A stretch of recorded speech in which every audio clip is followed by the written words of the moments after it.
Welcome to my Rakesh educator institute YouTube channel.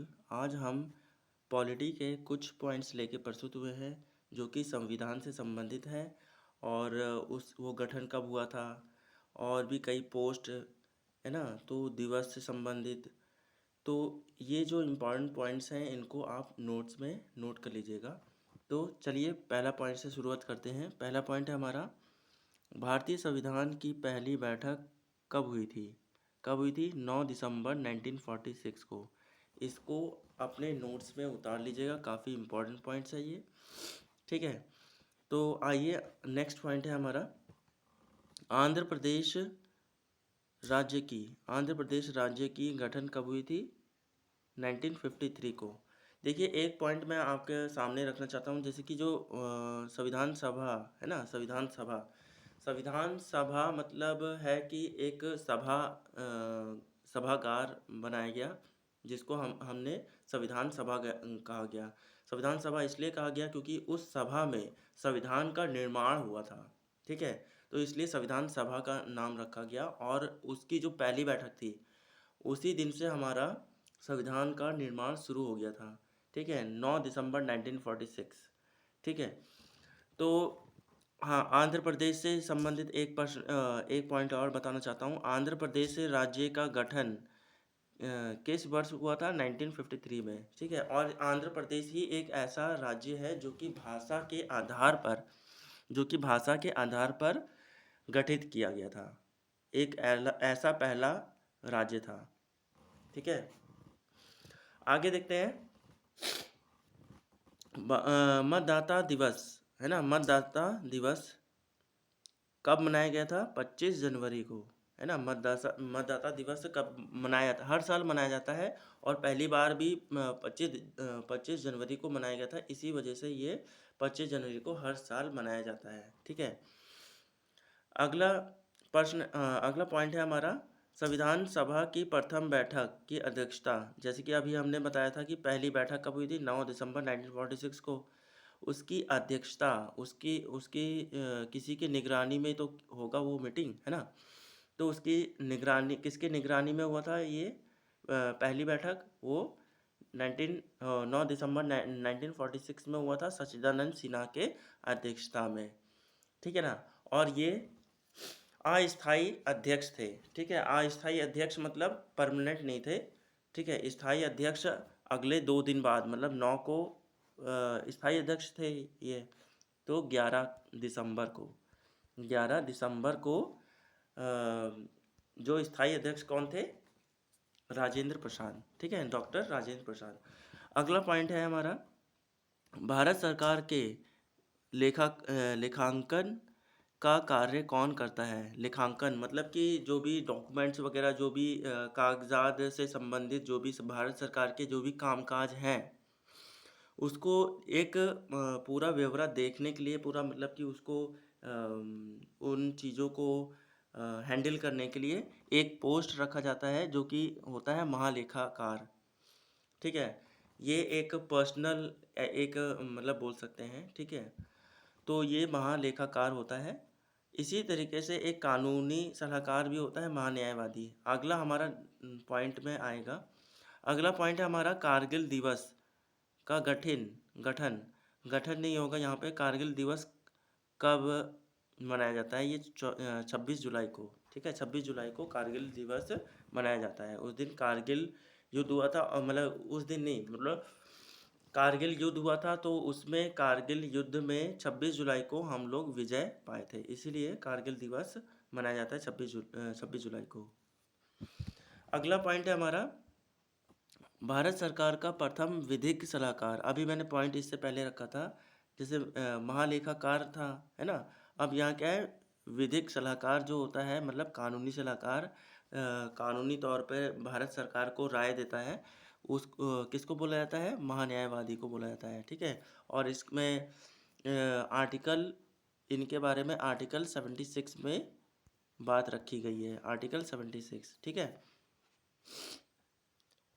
जितने भी points बता रहा हूँ आप उसको प्लीज़ नोट करते रहिए, जो कि आगामी जो आने वाले समय में जो भी पेपर होने वाला है, उसमें आप ये प्रश्न आए तो आप गलत ना करके आए।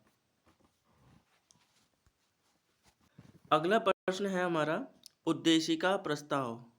उद्देशिका, अगला पॉइंट है हमारा उद्देशिका प्रस्ताव से किसने उद्देशिका प्रस्ताव किसने प्रस्तुत किया था? पंडित जवाहरलाल नेहरू ने। ये कब हुआ था? 13 दिसंबर।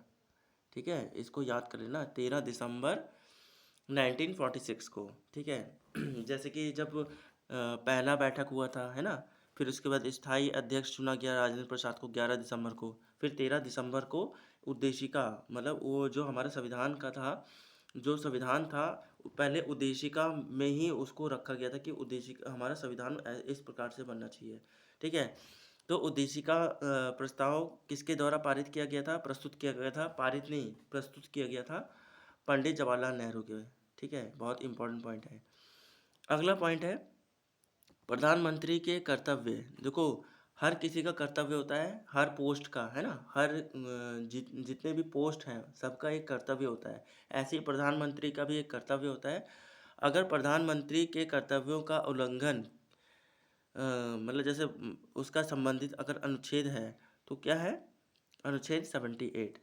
ठीक है, उल्लेख, उल्लंघन नहीं बोल रहा हूँ, उल्लेख, है ना, उल्लेख अगर किया जाए अगर प्रधानमंत्री के कर्तव्यों का कि मतलब प्रधानमंत्री की क्या क्या कर्तव्य बनता है ना, देश के प्रति, राज्यों के प्रति, है ना, और जितने भी चीज़ें हमारे भारत देश में हो रही हैं, पीएम प्रधानमंत्री का उल्लेख जो है उसमें अनुच्छेद 78 में किया गया है। ठीक है, अगला पॉइंट है हमारा भारत के संविधान सभा के निर्माण का आधार क्या था?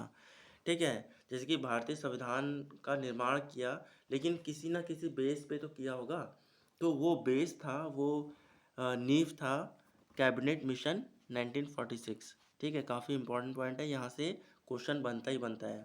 वनडे एग्ज़ाम में तो इतने बार बन चुका है इससे क्वेश्चन। ठीक है, आप जितने भी बार पिछले के जितने प्रीवियस ईयर के जितने भी सेट उठाएंगे, ये यहाँ से क्वेश्चन ज़रूर बनता है। ठीक है, तो इसको नोट कर लीजिएगा। अगला पॉइंट है हमारा प्रस्तावना। अभी उससे पहले पढ़ा था हमने उद्देशिका, है ना, अब किसकी बात कर रहे हैं? प्रस्तावना में भारत शब्द कितनी बार उल्लेख हुआ है? 2 बार। ठीक है, कितने बार उल्लेख हुआ है? 2 बार। अगला पॉइंट है, अगला पॉइंट है प्रारूप समिति का गठन कब किया गया?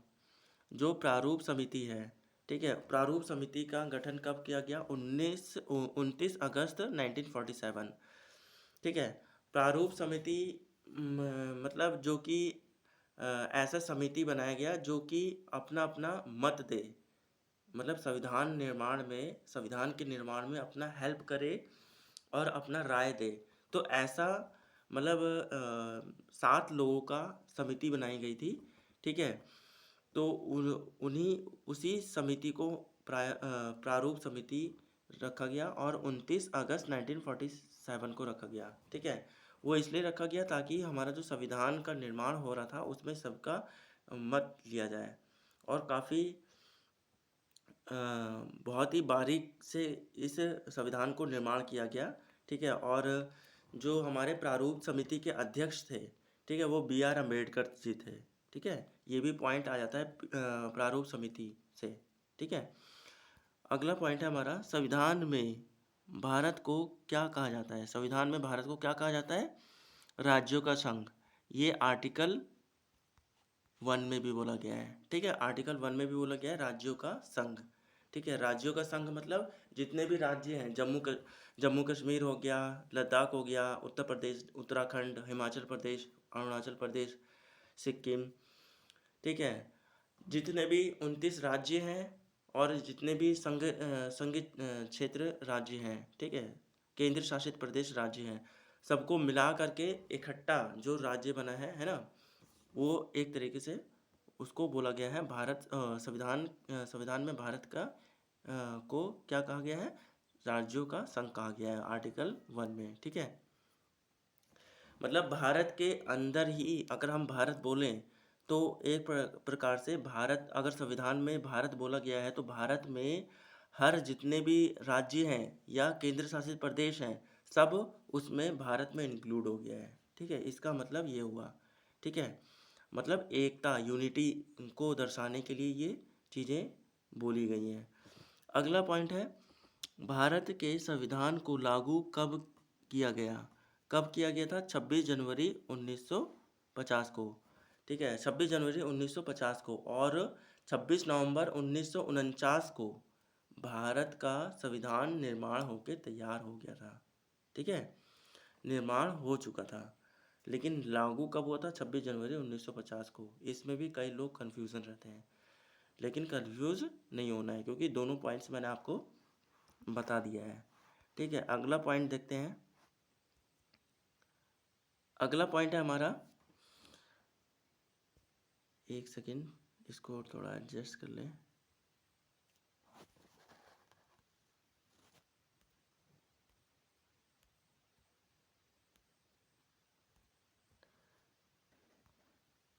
एक सेकेंड, हमारा अगला पॉइंट है,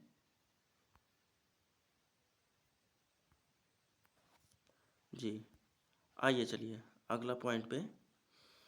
ओके, अगला पॉइंट है हमारा संपत्ति का अधिकार। देखो, हमारा मूल अधिकार, सबसे पहली चीज़ मैं बता दूं, मूल अधिकार हमारा कितना था? 7 था पहले। अब कितना है? 6 है। क्या हट गया? संपत्ति का अधिकार। ठीक है, काफ़ी इम्पोर्टेंट पॉइंट होता है, क्योंकि मौलिक अधिकार हमको काफ़ी अधिकार देता है। मौलिक अधिकार मतलब ही क्या है? तुम्हारा जो फंडामेंटल राइट्स है, मतलब कि तुम घूम सकते हो, अपने धर्म का पूजा कर सकते हो, अपने धर्म के प्रचार कर सकते हो। ठीक है, शिक्षा ले सकते हो।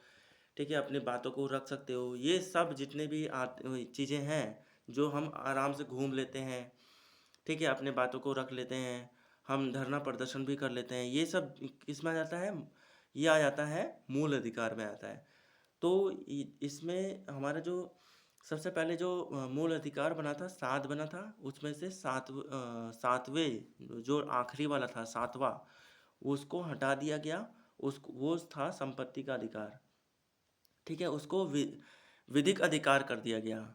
ठीक है, तो इसी पॉइंट में यही बता रखा है कि संपत्ति का अधिकार मौलिक अधिकार के रूप में किस संशोधन द्वारा समाप्त किया गया? 44वें संविधान संशोधन द्वारा। किसके द्वारा? 44वें संविधान संशोधन द्वारा। काफ़ी इंपॉर्टेंट पॉइंट है। अगला पॉइंट देखो, मुस्लिम हेतु पृथक निर्वाचन प्रणाली लागू की गई कब? मार्ले मिंटो सुधार। ये कब आया था? 1909 में। ठीक है, मार्ले मिंटो सुधार। अगला पॉइंट है 10वीं अनुसूची। ये काफ़ी इंपॉर्टेंट पॉइंट है। आजकल देखा होगा नेता लोग क्या करते हैं? दल बदलते हैं, है ना? तो ये जो 10वीं अनुसूची किससे संबंधित है? दल बदल विधेयक। किससे संबंधित है? दल बदल विधेयक। अगला पॉइंट है उद्देश्य प्रस्ताव कब प्रस्तुत किया गया था? अभी मैंने इससे पहले पॉइंट बताया था, है ना? 13 दिसंबर 1946।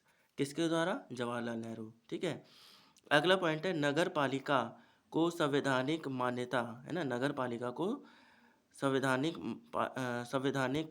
मान्यता किस संशोधन द्वारा प्रदान की गई? देखिए, एक होता है नगर पंचायत और एक होता है नगर पालिका। नगर पालिका कहाँ पे होता है? शहरों में। और नगर पंचायत ज़्यादातर ग्रामीण एरिया में। ठीक है, नगर पालिका का किस संशोधन में हुआ था? 74वां। ठीक है, और अगर नगर पंचायत की बात करें तो 73वां संविधान संशोधन। और अगर नगर पालिका की बात करें तो कौन से संविधान संशोधन में हुआ था? 74वें संविधान संशोधन में। ठीक है, ये दोनों पॉइंट इंपॉर्टेंट पॉइंट है और इसको याद कर लीजिएगा। अगला पॉइंट है हमारा झंडा समिति के अध्यक्ष कौन थे? काफ़ी इंपॉर्टेंट है। झंडा झंडा समिति के अध्यक्ष कौन थे? J B Kripalani. तो आज के लिए इतना ही। धन्यवाद। जय हिंद, जय भारत।